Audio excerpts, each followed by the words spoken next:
Hi, I'm Matt from Tubby Tarot. Welcome back to Book Chat.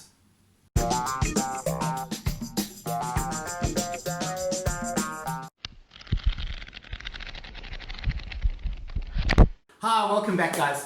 I want to share with you some of the books that I read as a child. Now, often when we think of the books that we read when we were younger, we will only go back a certain amount of years. So we'll go back generally until we were like teens, when we were reading the Twilight Saga or Harry Potter's first couple of books. What I want to do is I would like to take you back even further to perhaps stimulate your brain to think, what did I read? What did I read before that? What were the books I read as a child? So I'm going to share not all, but one or two, a couple of the books I read as a child. And I have to put my glasses on to do this, so give me a moment. All right, so first of all, I want to tell you about, this is probably one of the very first books that were ever read to me, but it's called The Princess and the Goblin. It's by George MacDonald. And this particular version is much older than the version I had as a child. I actually picked this up in an old age home that was having a fete. I saw this, I could not believe it, and you can see it's incredibly tatty, but I don't want to get rid of the dust jacket, even though it's completely screwed. This is a really cool book. It's about this little princess and these goblins who are like, they kidnap her, and the little hero guy comes along and he saves her.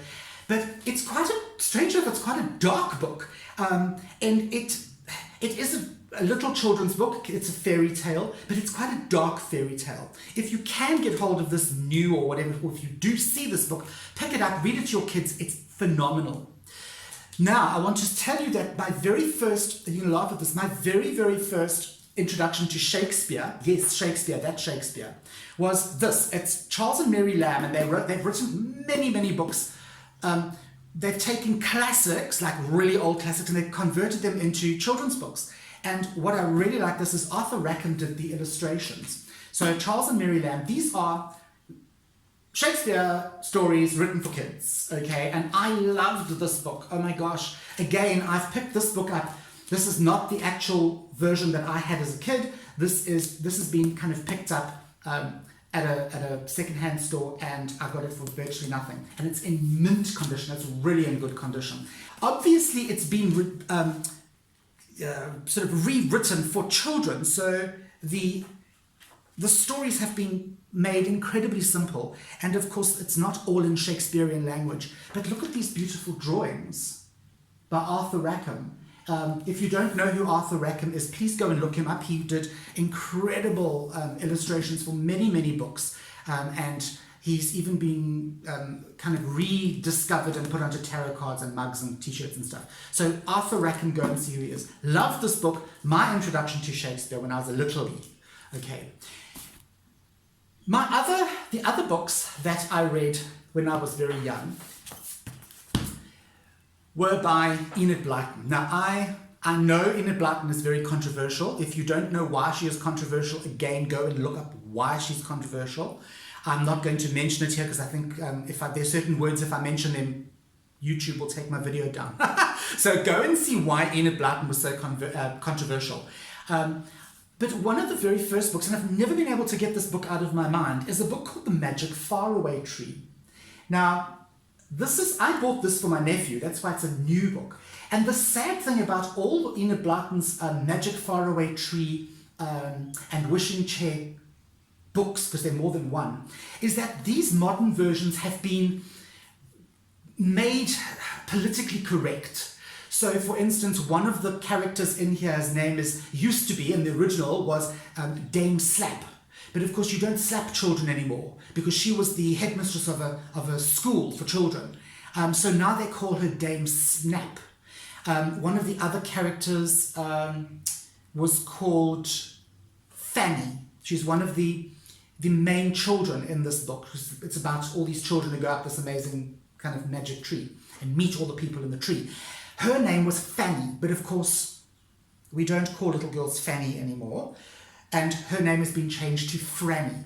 I personally think this is stupid and incredibly bizarre. These are books, these are characters in books, and quite frankly, if we're going to do that to our children's brains, we're going to politically correcticize, if that's even a word, everything that happens around us. I'm not for that, I'm sorry, especially in literature. Amazing book. There are 4 of these in the set, and they just literally get better and better and better. So that's it, The Magic Faraway Tree. One of those incredible books that I've never ever forgotten. And I read this when I was about 5. Okay. The other Enid Blyton book that I've got is The Wishing Chair, The Magic Wishing Chair. And there are 3 of them, and this is a lovely compilation of all 3 books. Got it online for next to nothing. I think it was like a couple of bucks. And these books take me back. They take me right back to when I was a littlie. I'm talking like 5, 6, 7 years old. These are the books I read. I actually opened the pages and I read. Some of the books, like The Princess and the Goblin, those were read to me because I was very young. But Enid Blyton, I've always had a bit of a soft spot for dear old Enid, because her books are really, really good for children. They're awesome. And when you read them as an adult, there is so much adult stuff in these books that you as an adult will get, and you'll laugh and you'll think, oh my God, that's not aimed at the kids. You know, that's aimed at us. So they are really, really worth reading to your children. Even though if you look Enid up, she's not all that she seems. So that was another couple of books. Now I do have another set of Enid Blyton, but I'm going to keep that until last, okay? And you'll see why. One of the other books I loved and I've reread as an adult more than once is The Secret Garden. It's by Frances Hodgson Burnett. And this is her most famous book, and it's beautiful. It's been converted into movies, made into a stage play. I'm very blessed that I got this beautiful cloth-bound version. Okay, it is quite new, but it is a beautiful version. And this is such an incredible book. It is about this young girl who goes to live with her uncle, and her uncle's a meanie, and there's this strange little boy, this kind of hidden away little boy in a wheelchair, and it's how this little girl comes into these people, her uncle's life, these people's lives, and she changes their life. She makes their lives worth living. They weren't living, they were existing. And she comes into their lives and she makes their lives worth living. And the characters just get happier and happier and happier as the book progresses, and you see them change for the better. And it is all because of this secret garden that this young little girl finds the key for. And she goes, and it's not a magic garden, it's just a beautiful secret garden. And you'll see why it's secret, and you'll see whose garden it was. It's such a cool book. I have read and reread this book many times. It's one of my go-to feel-good books. It's called The Secret Garden. Okay, definitely worth getting. Read it to your kids and read it to yourself. It's gorgeous. Now, I was a huge... at one stage I went through this huge right, I'm going to be a knight, and I'm going to ride a horse, and I'm going to save the princess, and I'm going to fight the dragon, okay? And so my dear friend, who will remain anonymous, got me the Rosemary Sutcliffe books. Now, there are 3 of them, and the entire collection is called the King Arthur Trilogy, and I have all 3 in this massive tome. I have read these books so many times that I could basically quote you on them. They are so cool. This is the Knights of the Round Table, the King Arthur legend made for children. Okay, it's written so easily and so exciting. It's such an exciting book, and I must be honest, it reads even better when you read it as an adult. Children might, this is for the slightly older kids, like in their teens, like 13, 14, because it's got so much stuff. They're quite dense books. And it's kind of boys' own adventure. It's knights in shining armor, it's dragons, it's the Knights of the Round Table, and it's the search for the Holy Grail, and it's all that kind of stuff. It's really cool. So definitely try and get these 3 books, or you can just get this one. It's actually quite cheap. I'm sure you can get it on Amazon. It's called the King Arthur Trilogy. Now, last but not least, I know we're running on a bit here, but tough. I have got this. This is so cool. I don't know if you remember that Enid Blyton wrote the famous 5, the Secret 7, those sort of books, and I love those because they were a series of books, and you got it was like binge watching a series, okay, like Stranger Things or Dark or Lucifer, one of those series. So getting a whole lot of these books was fantastic because it was like binging a series. And I was very fortunate recently to find that you can actually buy them in a set. I don't know if you can see all of this. Am I far enough back? It comes in a beautiful box, and what's amazing about these, you get this is the famous 5, you also get the secret 7 like this.